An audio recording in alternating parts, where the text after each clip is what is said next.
This is the new Mercedes CLA, and it's a bit like Hannibal, the cannibal from Silence of the Lambs, because it's going to eat into sales of its bigger brother, the C-Class. You see, it starts from just under £31,000. It looks absolutely gorgeous and very expensive, but you can save an average of just over £3.5 grand off one through carwow. So if you want to see how much money you can save on a new car, click on the pop-out banner up there, or follow the link below the video to go to carwow to check out the best deals from our trusted dealers. Let's start this review by talking about the CLA's design, because after all, that's what this car's about, because it's a good looking thing. Back end looks good, side looks very good, front looks good as well. And as standard in the UK, you get an AMG body kit because it starts with the AMG line version. And check this out, frameless doors, yes, like a coupe, both front and back, swooping roofline as well. Of course, 18-inch alloys and upwards if you need them bigger. And at the front, you've got like a pinched face, like angry looking eyes, and that pin style grille. Love it, love it, love it.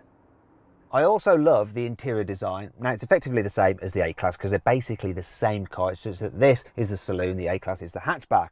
And this dash design has to be one of the best ever created on a current modern car. I like the fact that it's stepped, it just makes it interesting. I like the fact you've got leatherette on the dash as well, on the door tops. The sport seats, they look cool as well, and I like the fact that you can have this two-tone leather effect. Materials on the dash, soft and squidgy. You've got expensive feeling metal trim here about the place, and there's more shiny bits throughout the cabin. The sporty steering wheel is gorgeous as well. I like this gloss black trim down here. The only problem with this stuff is that it scratches super easily, and that brings me on to some of the things I'm not so keen on. For instance, some of the things you touch actually feel quite cheap, and the scratchy plastics down here, the plastics on here and here are just awful. There's more scratchy bits here, and it's quite scratchy down there as well. The control stalks for the gear selector and the windscreen wipers feels cheap, and while this interior does look beautiful, the quality isn't as good as on the new BMW 1 Series. And if you want to see my video of that car, click on the pop-out banner up there or follow the link below the video. But I can forgive everything because of these screens, and that brings me onto this car's equipment list. The CLA range starts with the MG line, and it has a 10-inch touchscreen with satellite navigation and a 7-inch digital driver's display, heated seats, and dual zone climate control. Next trim up is the AMG line Premium, which adds ambient lighting, of which there are many different colours, keyless entry, and a larger 10-inch digital driver's display instead of the 7-inch standard one you get. Plus, you also get augmented reality for the satellite navigation, which superimposes graphical images over a live camera feed of the road ahead. It also gets a big glass roof that opens, and something called Energising Coach, which alters the air conditioning, the ambient lighting, and the music from the stereo, depending on your mood. Finally, there's the AMG line Premium Plus, which upgrades the normal LED headlights to adaptive ones that are designed not to dazzle other drivers. Anyway, let's continue with the review, talking about the infotainment systems in particular. The displays are absolutely gorgeous. They're bright, they're clear, the graphics are crisp. You can use the central display as a touchscreen or scroll through its menus using the touchpad on the center console, or the left touch-sensitive button on the steering wheel if you want. There's also voice commands too, but they're not quite as good as those in the latest BMWs. Hey Mercedes. How can I help you? I'm too hot. Temperature is 20 degrees. Android Auto and Apple CarPlay are easy to set up and use for music streaming or Waze or Google Maps, which, to be honest, are better for dodging the jams than Mercedes' own built-in sat-nav. To be fair though, this is easy to use when it comes to inputting a destination and adding a waypoint. Now let's move on to the digital driver's display. Once again, absolutely gorgeous. And you can change the design of the dials if you want to. It's all controlled using the right-hand side steering wheel button, and it can show loads of information, including the Navi map, though annoyingly it can't show Google Maps nor Waze. Now overall, I think the system's pretty much as good as BMW's iDrive, though I prefer it because it has that Android Auto, so I can connect my own personal Samsung phone up to it. Thank goodness for that. In terms of the rest of the connectivity, in here you've got some USB ports and you have a 12-volt socket. There's also a wireless charging pad there. There's a couple more USB ports in there. The only thing is they're all USB-C, so you have to use this special connector because I don't have a USB-C to USB-C cable, though they're not all that expensive really. Storage-wise, in addition to this space here, you have an okay-ish size glove box. There's some cup holders here, so fine for a coffee. And you might think that's a bit too big, isn't it, for my energy drink? Well, if you press that button, a little bit sticks out to hold it a touch tighter. The door bins are big enough for a 750ml bottle, which is good. The seating position in the car is actually pretty good, so the seat does go nice and low. The only problem is that headroom isn't the greatest in the front, so if you like to have your chair up high, or if you're tall, you may end up at like, oh no, that's not good, like that. Yeah, that's really not good. I think I'll just hurt my neck. There's plenty of adjustment, thankfully, in the steering wheel. That is quite a lot, so you can get comfy behind the wheel quite easily. And you've got this extra little bit on the seats there, so you can extend it out for some more under thigh support, which is nice. So it's reasonably practical here in the front. Unfortunately, the CLA isn't as practical in the back as it is in the front. The main problem is that sloping roofline that makes the car look so cool. But I don't look so cool now, do I? My head pressed up against the ceiling, and I'm not even 6 foot. It's not great.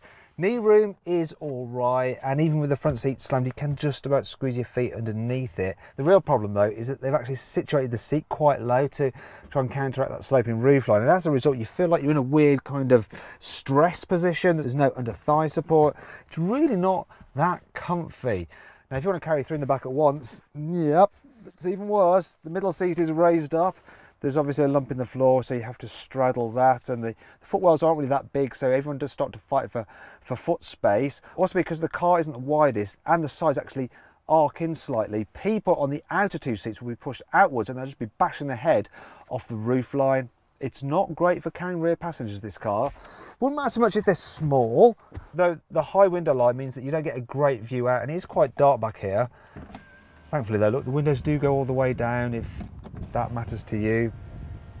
And there are some other useful practical features, such as the door bins are big enough for another 750ml bottle.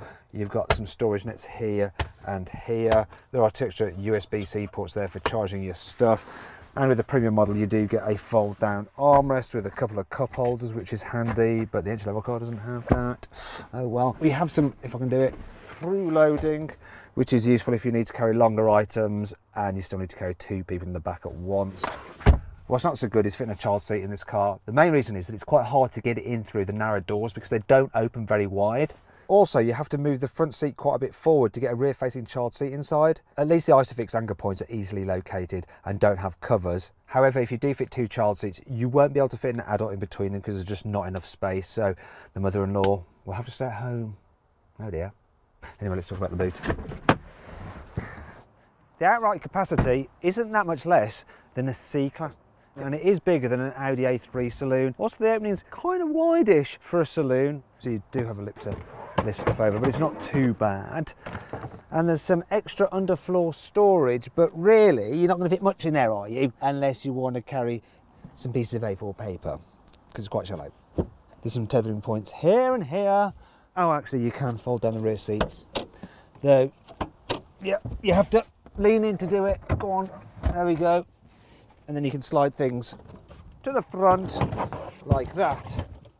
Now, how much can you fit into this car's boot? Well, with the seats folded, you can fit 2 large boxes on the rear seats and then 6 small boxes in the boot itself. A bike will fit, but you'll have to remove the front wheel to get it in. With the rear seats in place, you can fit 2 large suitcases in there, 2 small suitcases, and a couple of soft bags, or 6 small boxes.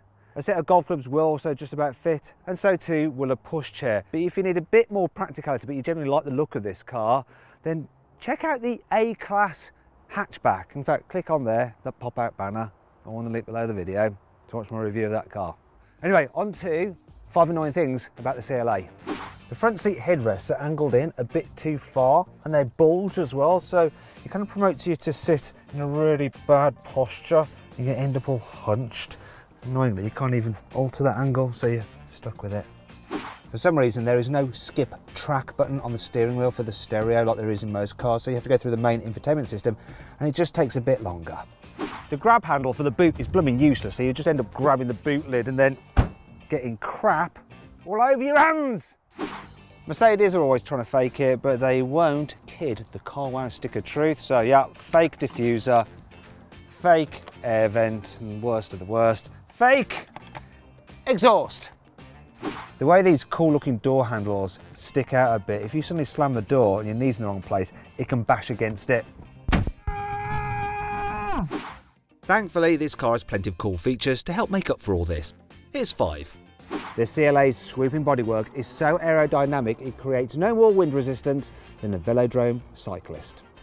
If you press up twice on resume for the cruise control, it'll automatically set the car's speed to the speed limit of the road you're currently driving on.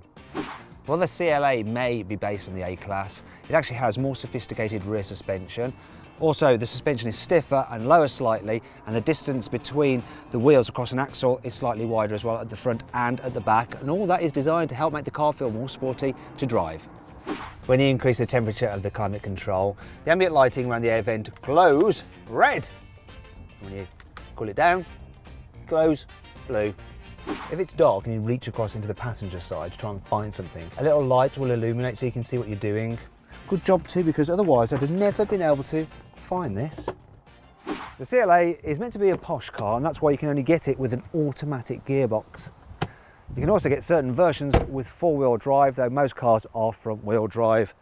The engine choices include a 1.3 litre petrol in 2 states of tune and a 2 litre petrol in various states of tune. There's also a 2 litre diesel. Now, for full details and performance figures and economy figures, click on the pop-out banner up there to go to carwow to see the range, because there's far too much for me to explain here. You get very, very bored. Now, this particular car is a CLA 200 Premium Plus package.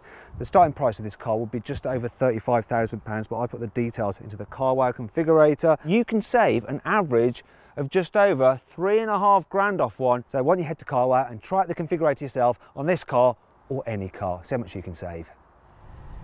The CLA's slightly sportier suspension setup over the normal A-Class means it's not quite so good over bumps when you're just bimbling about round town, but it's still comfortable enough.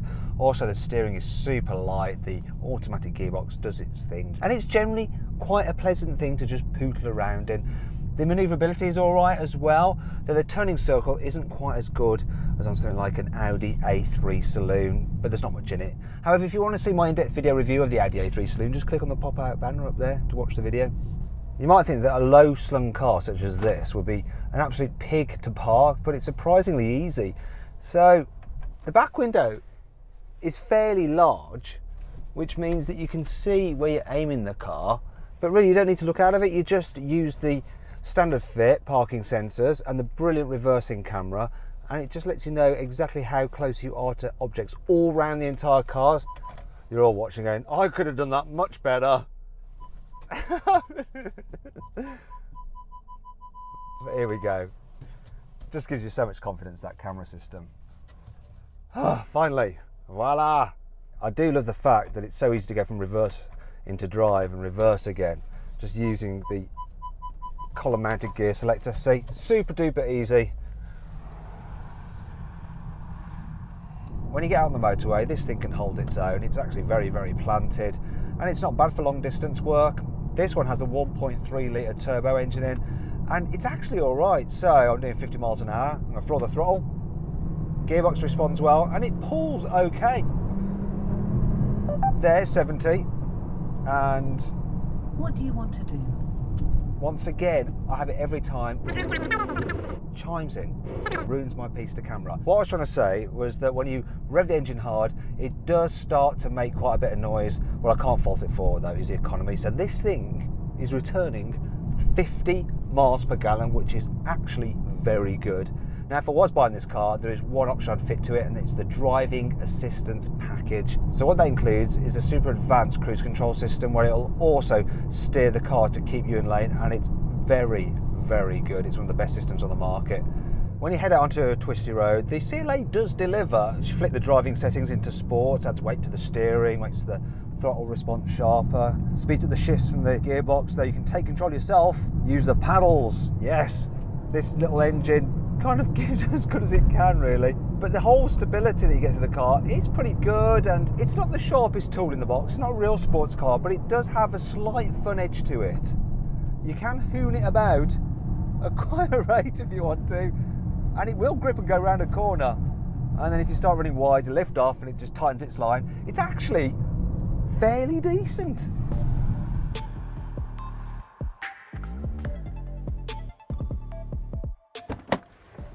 So then, what's my final verdict on the Mercedes CLA? Should you avoid it? Should you consider it? Should you shortlist it, or should you just go right ahead and buy it? Well, I reckon you should shortlist the CLA. You know, it's a beautiful looking thing, it drives nicely, it's full of tech. It's just not that great for carrying rear passengers. Ooh, where's my cups? Ah! And you can do long distance in it. La no. Ah! Ah! From the engine as it works hard. What would you like to do?